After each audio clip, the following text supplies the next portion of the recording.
ဖွဲ့ထူးကျေးဇူးတင်ပါတယ်ကျွန်တော်တို့မြောက်ကလာပါမြို့နယ်ကိုလာရောက်ကူညီတဲ့ကြီးနိုင်ဝိစုံဝေးပြောဖွဲ့နော်အထူးကျေးဇူးတင်ပါတယ်ခင်ဗျာတရားမြန်မာဥဆောင်သောဒီဝံဝင်းအဖွဲ့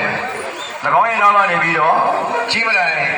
ဝိဖွဲ့ပြောဖွဲ့ဒီမဲ့ကြွပါဘို့ဒီဝံဝင်းတကယ်ကြီးညာလေးမဟုတ်ဘူး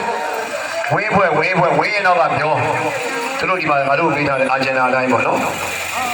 ဝစ်စုံဝေးပြောပွဲနောက်ကနေပြီးတော့ဘောဓိစိတ်ကင်တော်ပြီးမြန်မာရိုးရာရည်ကြီးမှုဝစ်စင်ထားသောလူငယ်များဘောဓိစိတ်ကင်တော်တဲ့အဖွဲ့ကြွပါဗတ္တနာကေသရရဲ့ဘောဓိစိတ်ကင်ဆောင်သောကပိယကာရကတွေကြွရောက်ပါဘောဓိစိတ်မှားမယ်နော်ဗတ္တနာကေသရရဲ့ဘောဓိစိတ်ဖြစ်ရမယ်ဘောဓိတစ်ခုလုံးပါလာပြီနော်ဘောဓိစိတ်ကြီးကြည့်ပါဗတ္တနာကေသရဟုတ်လားဘောဓိစိတ်ကိုစစ်ပေးပါဟုတ်ပြီဝိစုံဝေးပြောပွဲတန်းစီပြီးတာဟုတ်ပြီဘောဓိစိတ်ကံဆောင်တဲ့အဖွဲတော်ကနေပြီးတော့ဆံတော်ဘုရားရဲ့ကရှေ့ကိုနည်းနည်းတိုးပေးပါခင်ဗျာရှေ့ထားကိုနည်းနည်းတိုးပေးပါဟုတ်ကဲ့လိုက်ပါကူကြီးဆောင်တဲ့အဖွဲကြီးရှေ့ကိုနည်းနည်းတိုးပေးပါခင်ဗျာရှေ့ကိုနည်းနည်းတိုးပေးပါ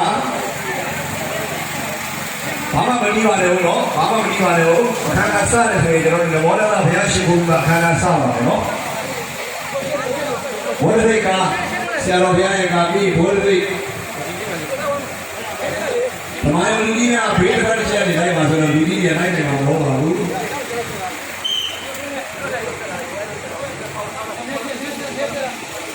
ဆရာတော်ဗန္ဒနာဧကရဲ့မောရင်တော်မှာဝိယုရှင်အဖွဲ့